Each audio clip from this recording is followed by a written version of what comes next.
Oh, hello there. Yes, well, if the blast don't get you, then the fallout will. Yeah. Good job we left that whole nuclear Armageddon thing behind in the 80s, eh? Anyway, today, yes, leaving aside the assisted dying, everybody can die, especially babies bills that we've had recently, just looks like an excuse to beat up the government.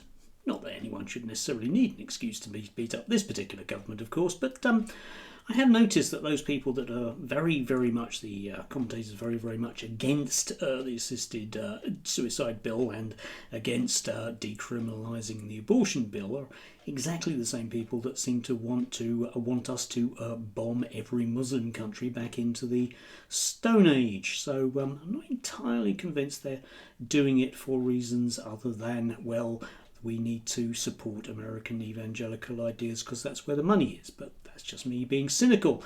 As you well know, I often am. Yes, anyway, today I thought we'd just have a look at a couple of little quirks about the British media, or something the British media maybe should learn about. I was struck by this on GB News a couple of days ago. Astoundingly, I think Doge, the reformed Doge people, should get onto him in terms of waste of time quangos. We've actually had some action from our free speech higher university education czar.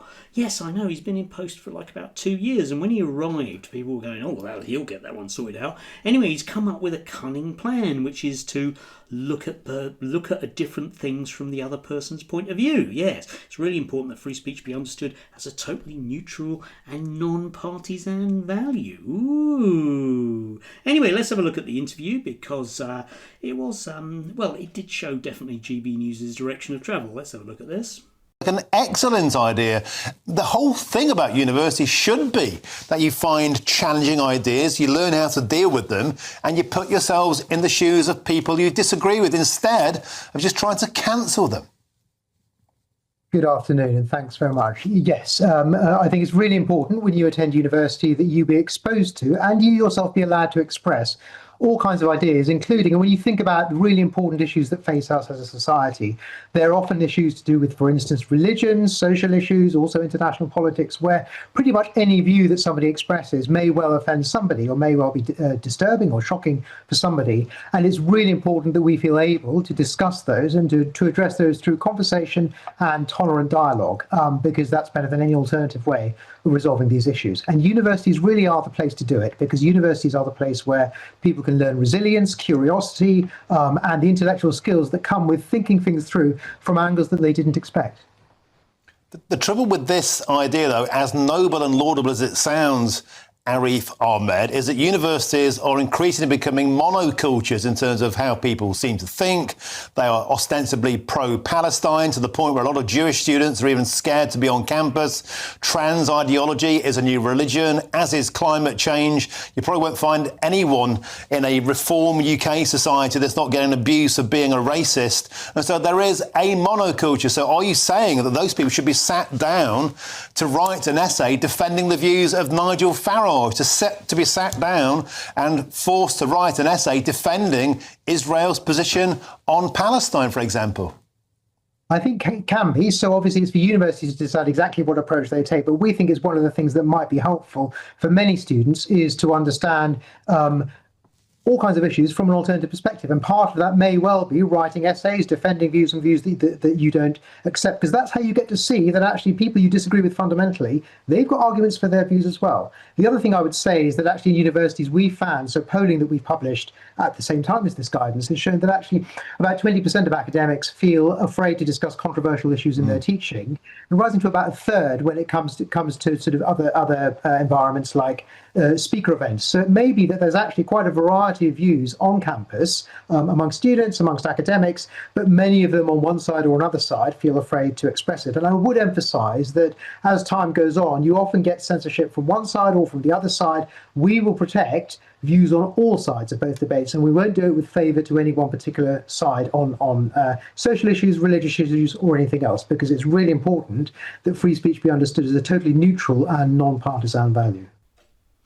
Yes, well, there you have it. But you can see a few flaws with this plan. If Jewish students, of course, were forced, oh dear God, That's authoritarian. That's Stalinism, isn't it? You know, if they were forced to write an essay to try to understand the the people of Gaza, it would be anti-Semitic, and they would rightly refuse to do it. Not all Jewish students, you understand, just some of them, and in fact most of the Jewish students on campuses are absolutely fine with these different ideas. Or indeed your average reform member who tries to set up a reform committee but is bombarded by accusations of racism. Yeah, but of course if they were forced to write an essay whereby they had to unpack the incipient racism of people like Rupert Lowe and the rest of them, of course they'd be on in front of Mr. Doyle and Free Speech Nation within about 15 seconds because they'd be the victim. You can see exactly the way that this one won't work at all because there are different rules for different people. It's the way it works. And GB News just can't get its head around that whatsoever. Free speech is value free. And I'm sorry, but I'd get so bored with this notion that you can't discuss things in education. I mean, I teach Key Stage 3, Key Stage 4 and Key Stage 5 students. Never had an issue discussing things. You know, if students say something that I don't agree with, obviously I shoot them. It doesn't happen. The last time I was actually at university was about 20 years ago doing my teacher training, and I didn't particularly notice a different atmosphere at Canterbury there than when I was doing such things in the 1980s, right? Yeah? It isn't a thing. But of course, the media can't let that one go. And because if they did, and we did actually have, you know, fully free speech, then GB News wouldn't be able to simply propagate the lies that they do. Anyway, that's our free speech person. I guess we won't hear anything more from him. You know, the idea that he's both-siding things is, well, I guess almost laudable, but at the same time just sounds rather fey, doesn't it? Anyway, just on that notion of the way that the media presents things, I was intrigued by this. Bear with me with this, okay? Bear with me with this one. I ditched the ascot morning suit in the royal enclosure. Here's what happened. Yes, you can guess from the photograph there, it's written by the woman in the green skirt. Now, obviously not. It's the bloke in foreground. But that kind of interesting double standard thing, I think, is intriguing because, of course, the British media is the world's most distorting mirror. It holds this mirror up to us. And what comes back is very, very distorted in its own right. So here we have somebody, and, you know, looking at this guy's background, I'm guessing he's a public school boy. If I'm wrong about that, you know, you can shout at me, but he did do an interment in fashion and is a fashion writer, so I'm guessing about the background in terms of how he managed to get into that kind of work. Again, I might be wrong. But you see, this guy gets his article in the Daily Telegraph and is lauded as somebody very interesting. You know, the way that perhaps we used to do it in this country before it became a political capital to be racist, in the sense that, you know, he has a very diverse background, I'll come on to that, and decided basically to just go slightly out of the way. I mean, I personally love to wear a kilt to a do. I think it's great, that ability to step outside and, you know, perhaps experiment, you know, with, no, not genders, obviously that would be totally wrong, wouldn't it? But just that idea of playing to a certain extent. But in the Daily Telegraph article here, although this guy has written it, there's nothing wrong, and various people in the comments going, oh, that was great. But, of course, the Daily Telegraph does present people that dress in traditional attire if they're from a different ethnic background or didn't go to public school, if I can put it that way, and aren't quite, you know, properly British enough, as being problematic, yeah? All those people in Bradford, you know, that wear, well, those kind of terrorist things. We've all seen Three Lions. We understand the way that those things work, yeah?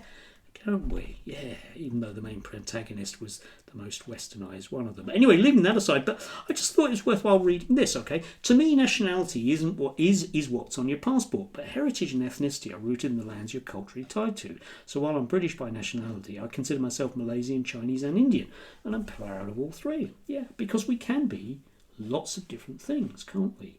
I personally regard myself as very, very English, despite what a lot of people might want to think about me. I regard myself as very much acting from the background that my parents, grandparents, great-grandparents were sort of rooted in, very much a sort of reasonably educated English working class thing. Now, that's fine, but it astounds me the way that we've reached the point whereby that becomes threatening. Yeah, it becomes threatening. I don't mind, walking down the street with people in hijabs and women in saris or anything. I kind of like those kind of things because I grew up in that environment, and I think it's worthwhile. And I've never had any problems living in those sorts of places. But if you don't live in those sorts of places and never had, then it's very, very easy to sell the idea to you that somebody in traditional dress must be a wrong 'un.